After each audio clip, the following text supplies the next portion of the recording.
Hey everybody, hope you guys are doing alright. So, one thing that I've noticed in my life, and I'm sure y'all could probably relate to it too, is um, just knowing who really cares about you. Like, who really cares.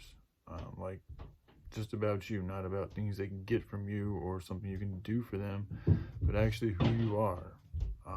It's important, especially in the times that we're living in. There's a lot of people that people are just so messed up. I mean,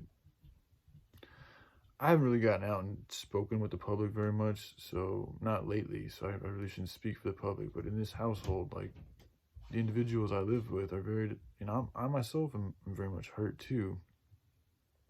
Um, the only difference is I feel like I'm a little bit more open with that fact that I am hurt and that I hurt others at times, and I'm growing and I'm learning and I have a lot of things that I need to work on. Which was what I think is the first step in solving a problem, is admitting that it's there in the first place. But when you're not able to even see that a problem is there, your healing really hasn't really begun. So that's the first step, and it's a step I don't think that these individuals here are really ready for right now. And a lot of people aren't ready for that. But like in my life, one thing that, it's just people. Like I notice my friends, a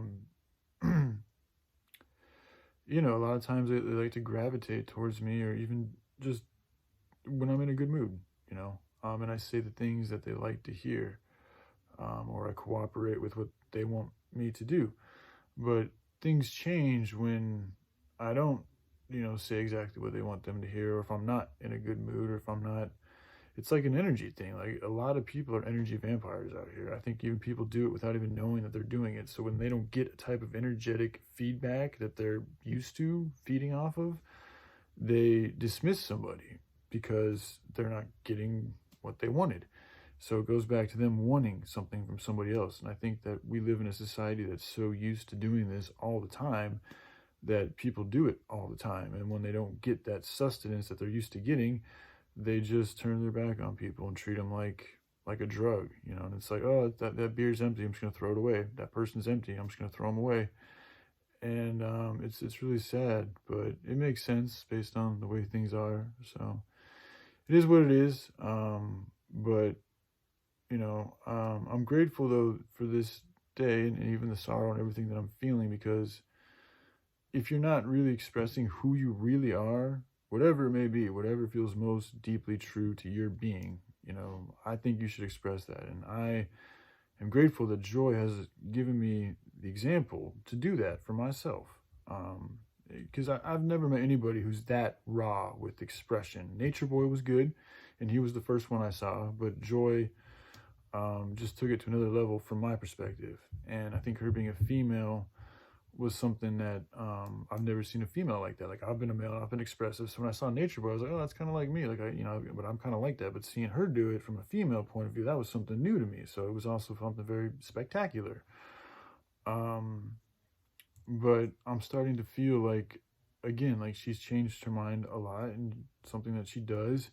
And to me, like that's somebody that's still very much hurt inside, and she still doesn't know, in my opinion, who she really is or even really wants to be. And I feel like she makes a lot of her decisions based on what she likes, and that's not what I'm basing my decisions off of anymore. I'm doing things that need to get done for myself and for all of humanity. And even with her, and I've said this before, there's a lot of things that I don't like about her, but my love was pushing what I felt like my love could persevere through it, but at the end of the day though, if like I'm realizing that this is something that I've got to do with my life. So it's not going to work unless somebody's committed to wanting to help me save the world. And there's many different ways they can do it. I'm not telling anybody they have to do it a specific way. There's tons of different problems of the world today. And I think she would be a great talk therapist, or just to help orchestrate a talk therapy type session.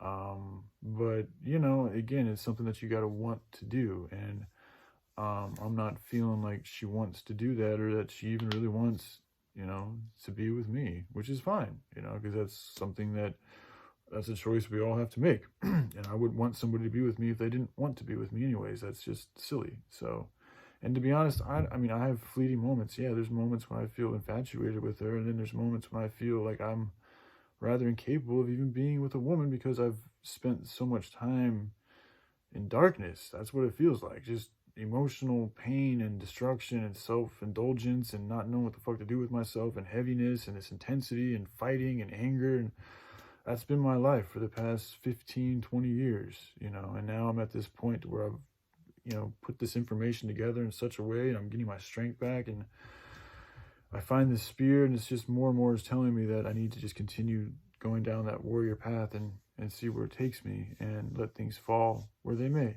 So, all right. I love you guys. Y'all take care. Bye.